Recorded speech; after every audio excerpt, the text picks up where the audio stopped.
My name's David Lorimer, and I'm one of the program directors of the Beyond the Brain conference, which is coming up at the beginning of November. And I'm with one of our keynote speakers, Professor Jim Tucker of the University of Virginia. Welcome, Jim. Oh, thanks for having me.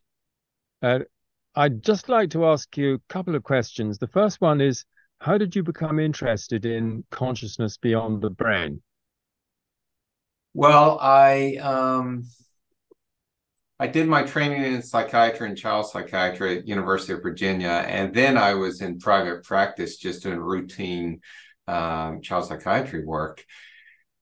When I learned more about Ian Stevenson at UVA. I had not met him during training, but I became intrigued by this question really about life after death and saw that his work was still going on at UVA. And what appealed to me was it was a very scientific minded kind of approach to this question. And very analytic and precise. And so I contacted the division really just to see if I could help out in some small way. But then one thing led to another. And I've been at UVA now since the year 2000 and continue to be intrigued by this question of life after death and what our cases may tell us about it. Well, of course, Ian was the great pioneer in this whole field of children who remember previous lives. So, I knew him and I remember his work and I've read a lot of his work. So coming to what you're going to present, because I think you've been continuing Ian's work, haven't you, on children who remember previous lives. So what's your latest research that you're able to share with us?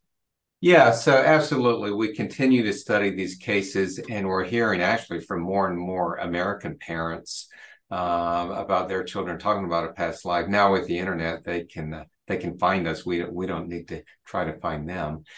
So we continue to collect strong cases, but we also look at other aspects. And one thing I plan to do with the talk after sort of an overview on the work is to talk specifically about the psychological aspects of these cases, what the children kind of look like on psychological testing, and also how they and their parents feel that this experience influences their development. So we've done a study of interviewing these kids grown up and also connecting with their parents to learn how things have gone with them since they were very young children talking about past life memories.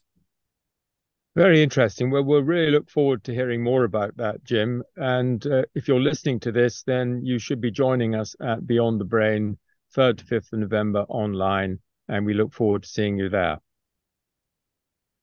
Thanks very much. Thank you.